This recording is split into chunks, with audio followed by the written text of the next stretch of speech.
Assalamualaikum teman-teman. Jumpa lagi dengan Ibu Guru Jumi di sini. Kali ini Ibu Guru Jumi akan berkisah tentang sahabat Rasulullah yang luar biasa. Wah, siapakah beliau? Beliau adalah Sya'ban radhiyallahu an. Teman-teman, kisah ini menceritakan tentang penyesalan Sya'ban saat sakaratul maut. Hah? Kok menyesal? Kenapa? Nah, kalian pasti penasaran deh. Yuk kita simak ceritanya. Simak sampai selesai ya.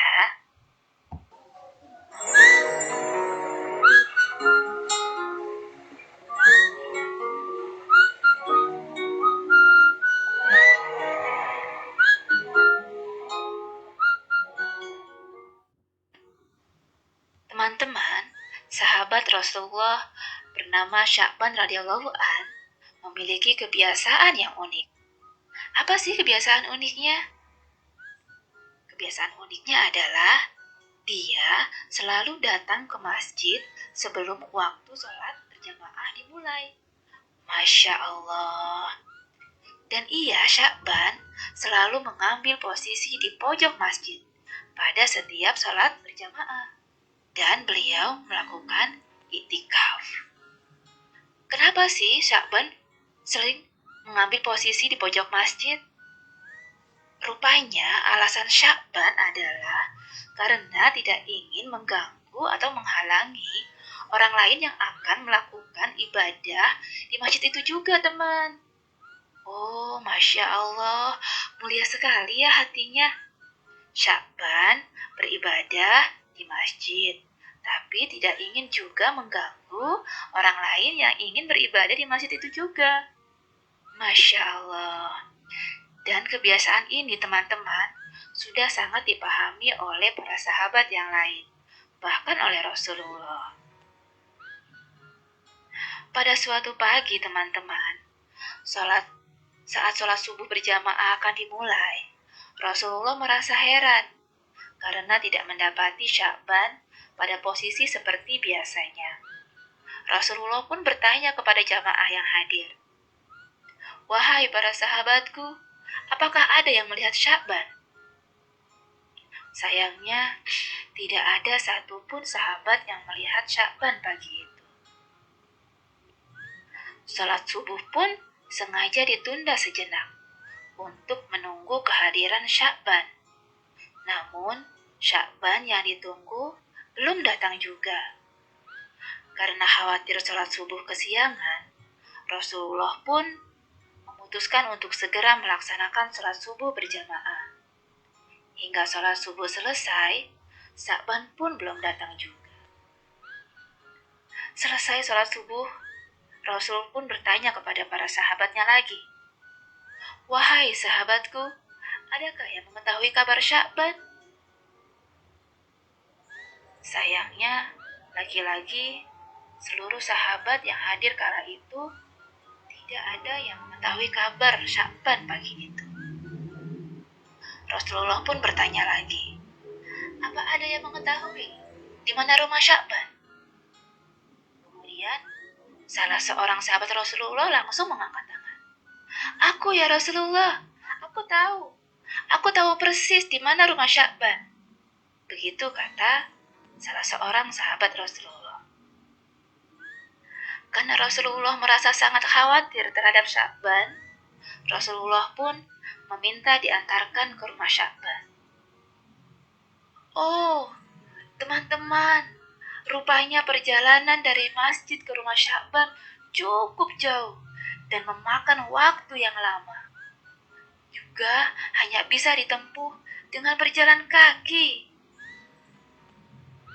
Akhirnya, Rasulullah dan para sahabat pun sampailah di rumah Sya'ban pada waktu sholat duha. Kira-kira perjalanannya 3 jam perjalanan, teman-teman. Luar biasa. Sampai di depan rumah Sya'ban, Rasulullah pun mengucapkan salam. "Assalamualaikum." Lalu keluarlah wanita sambil membalas salam Rasulullah. Waalaikumsalam. Benarkah ini rumah Sya'ban? Tanya Rasulullah. Ya, benar. Ini rumah Sya'ban. Saya istrinya, jawab wanita itu. Bolehkah kami menemui Sya'ban yang tidak hadir salat subuh di masjid pagi ini? Ucap Rasulullah. Dengan berlinangan air mata, istri Sya'ban menjawab. Beliau telah meninggal tadi pagi ya Rasulullah. Sya'ban telah meninggal tadi pagi. Inna lillahi wa inna ilaihi raji'un.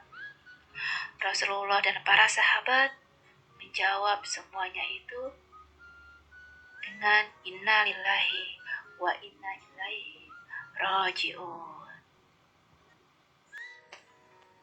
Teman-teman, satu-satunya penyebab Sya'ban tidak hadir salat subuh di masjid adalah karena ajal telah menjemputnya. Bukan karena sakit, bukan karena sibuk, apalagi karena malas. Sya'ban meninggal dunia, sehingga ia tidak bisa hadir salat subuh di masjid. Beberapa saat kemudian, istri Sya'ban pun bertanya kepada Rasulullah. Ya Rasulullah, ada sesuatu yang jadi tanda tanya bagi kami semua, yaitu menjelang kematian Sya'ban, dia berteriak 3 kali, dengan masing-masing teriakan disertai dengan satu kalimat. Kami semua tidak paham apa maksudnya. Lalu Rasulullah bertanya, apa saja kalimat yang diucapkan Sya'ban? Istri Sya'ban pun menjawab, di masing-masing teriakan Sya'ban, dia berucap, aduh, kenapa tidak lebih jauh? Aduh, kenapa tidak yang baru? Aduh, kenapa tidak semua? Rasulullah pun melantunkan ayat yang terdapat dalam surat Qaf ayat 22. Sesungguhnya kamu berada dalam keadaan lalai dari hal ini. Maka kami singkapkan daripadamu yang menutupi matamu. Maka penglihatanmu pada hari itu amatlah tajam. Nah, teman-teman, Sya'ban dalam keadaan sakaratul maut diperlihatkan oleh Allah semua perjalanan hidupnya. Bukan hanya itu, semua pahala dari perbuatan Sya'ban juga diperlihatkan oleh Allah.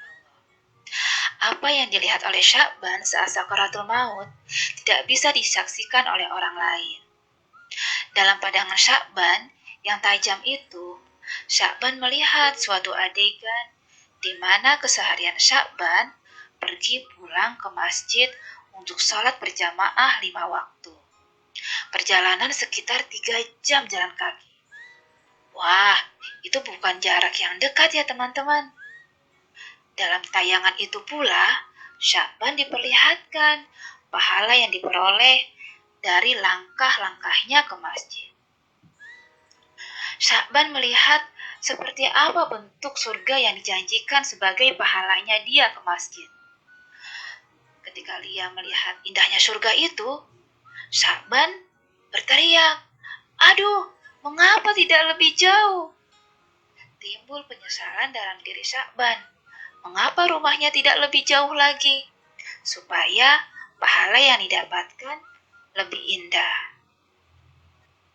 Kemudian, kalimat yang selanjutnya, Sya'ban melihat saat ia akan berangkat sholat berjamaah di musim dingin, teman-teman.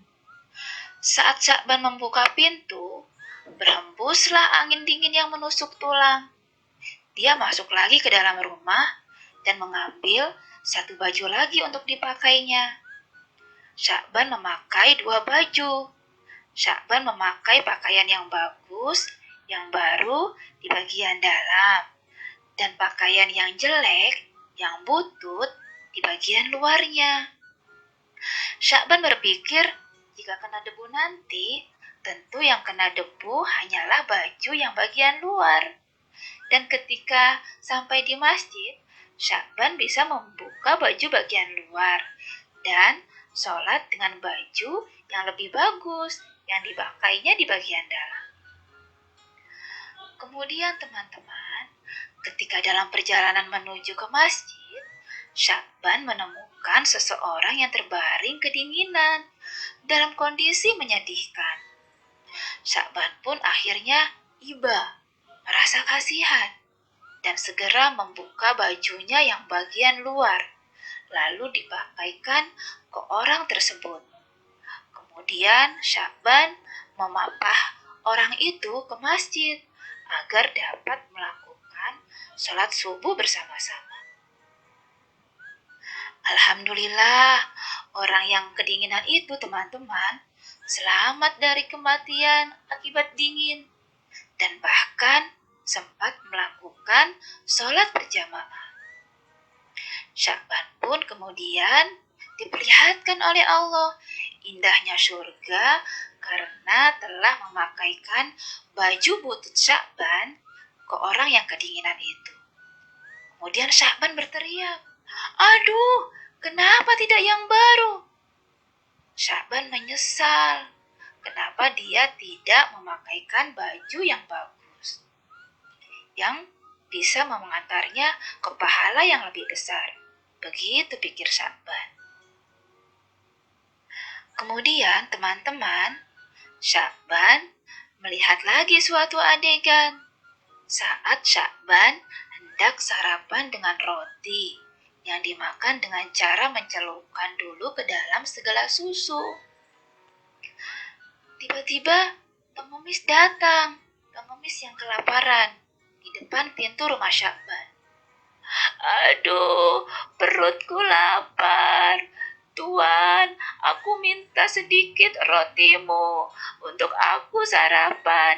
Aku 3 hari sudah tidak makan." Lalu Sya'ban merasa kasihan dengan pengemis itu. Sya'ban membagi rotinya itu menjadi 2 bagian sama besar dan membagi susunya Sya'ban itu dengan 2 ukuran yang sama. Dan Sya'ban mengajak pengemis kelaparan itu untuk makan bersama-sama. Dan Allah pun memperlihatkan Sya'ban pahala menolong pengemis yang kelaparan itu dengan surga yang indah. Melihat itu, Sya'ban berteriak lagi, "Aduh, kenapa tidak semua?" Sya'ban kembali menyesal. Sya'ban berpikir, jika saja dia memberi semua roti itu kepada pengemis, pasti dia akan mendapatkan surga yang indah lagi. Masya Allah. Rupanya, penyesalan Sya'ban bukan karena ia berbuat jelek. Ia menyesal karena ingin memberikan yang lebih baik lagi, supaya surga yang didapatkan lebih indah lagi. Masya Allah, luar biasa ya teman-teman. Teman-teman pasti mau dong mendapat surga seperti Sya'ban. Yuk kita ikuti amalan Sya'ban. Apa saja ya amalannya? Yang pertama, sholat tepat waktu. Untuk laki-laki, sholat di masjid. 2, menolong orang lain. Dan yang ketiga, memberi makanan kepada orang yang kelaparan. Yuk, semangat teman-teman. Kita tiru Sya'ban. Semoga kita bisa berkumpul di surga dan bertemu dengan Sya'ban dan juga Rasulullah. Amin. Sampai jumpa lagi teman-teman. Assalamualaikum.